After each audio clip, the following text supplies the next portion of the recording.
welcome to Center Circle. I am Jermaine Brown. This week we feature one of, if not the greatest footballer to come out of Jamaica. At age 74, Allan Cole still stands above those who came before and after him. This week, he tells his story about football, horse racing, and the legendary Bob Marley. He's arguably the best footballer to come out of Jamaica. Some call him Skill, but he was registered Allan Cole, born October 14, 1950. This week, we pay tribute to one of the most celebrated footballers to come out of Jamaica. At 74 years of age, Allan Cole is still widely known across Jamaica, even as younger players grab the spotlight on a daily basis.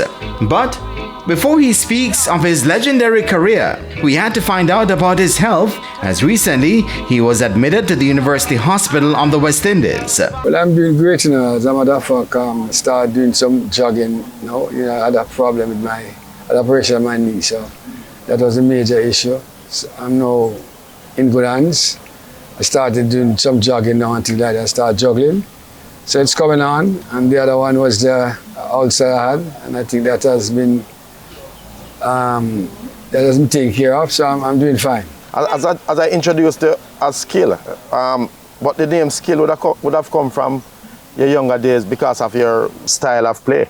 Well, what I mean is that I got the name from a fellow used to teach at St. George's College, from St. George's old boy by the name of Raymond Tabois, and I was over at Winchester Park in the early days, and one evening I went on the field with big boys, and I did something that they said was extraordinary, and he said it was a pure skill, and from that day on, the name Skill stuck. That was when I was about 10 years of age, and it has been a part of it has been non-plume since then. So that was 10, so you'd have been introduced to the sport a long time before that? Well, my father was the first person who was my first coach. He used to take me to the park and throw the ball on my right foot, kick right foot like a boy, kick left foot, kick right foot, kick right leg, kick left, kick right, kick left. And then the love for it increased, the passion for it after that, and it's where it all started. Why was your style different from others at the time? Well, as I said, I have to give a lot of credit to my father, because I had good coordination, I had good rhythm. So all of that came from a young, tender age. I was taught to skip by my father.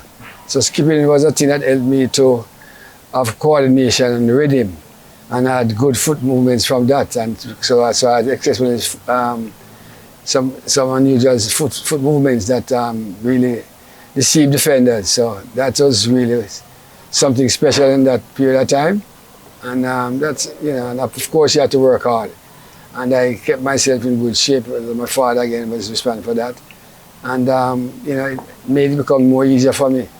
So I probably was a 2-step or 3-step ahead of my contemporaries. And you wanted to be different as well? Well, as I said, I watched the players before me, the great players before my time. I used to go to the park and watch all of these players playing Division 1 and things like that. So I wanted to carry it to another level. I took the good things, the good habits, and the things that I saw them doing, and I said I'm going to take it to another level, and that's what I did. I took it to another level. Skill Cole started his school career with Kingston College, but it was at Very Technical where he left the biggest impression. I played coach football at Kingston College. When I was 11 years of age, I was the only first summer that made the coach team in that period of time. So I went to Kingston College for 3 years, and then I got in some mix-up in school. And then I was transferred to Campion College. I spent a year and a half at Campion College. And then I went to Very Technical in 1965, and everything exploded then.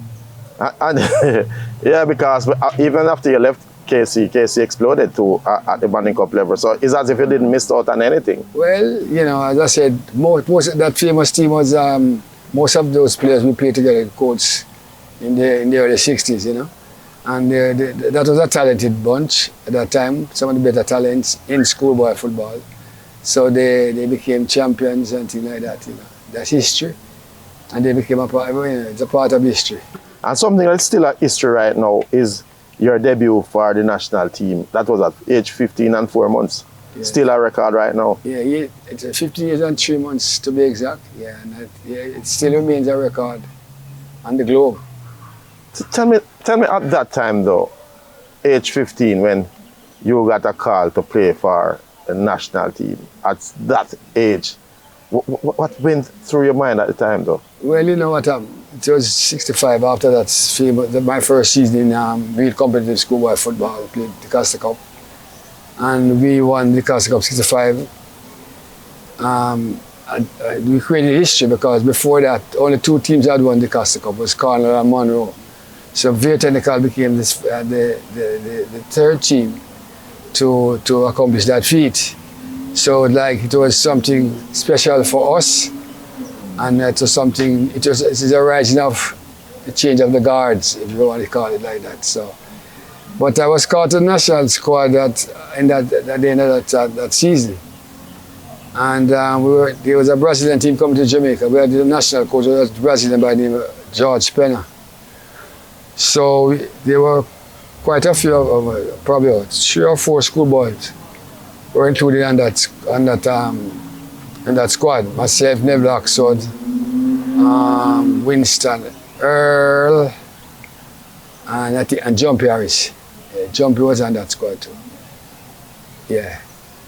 And what happened is that the game was in early January. We had this Brazilian team coming to play us at the National Stadium.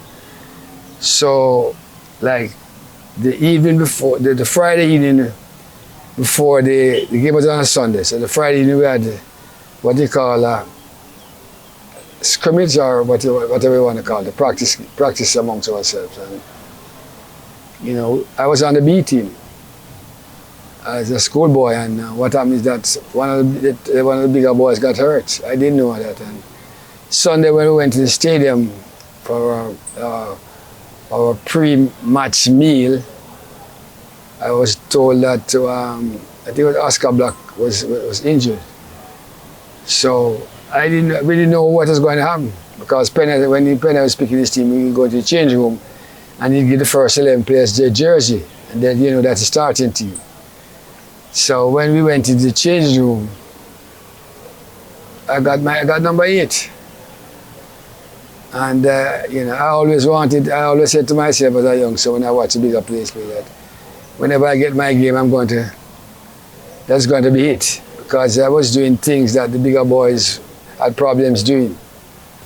Passing ball, making passes that were look unbelievable, put it that way.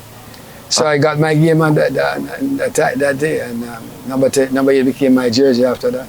He was also the first Jamaican player to play for a Brazilian club when he signed for Nautica in 1971. I was on top of my game, and they asked me if they wanted to give me a contract. I said I wanted to see what Brazil is like, and it was really a great honor, privilege, and it was because at that time Brazil were a top footballing nation in the world, top league in the world, and things like that. So to me it was a great honor, a great accomplishment. So I was honored to go there.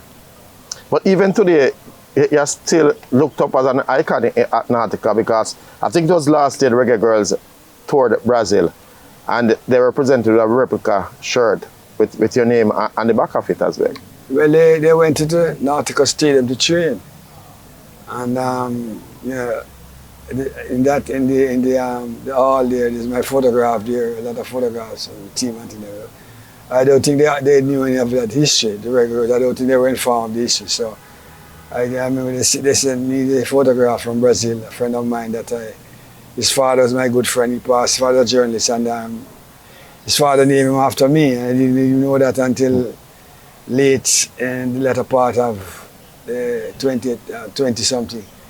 And he was the one who sent me the photographs and things like that. He was the one who was presenting the jersey to that young lady. You know, so it was, you know, to me it was a great honor. You know, they still remember me down there. Is Allan Skill Cole the greatest player to come out of Jamaica? We put the question to the former national midfielder when we return.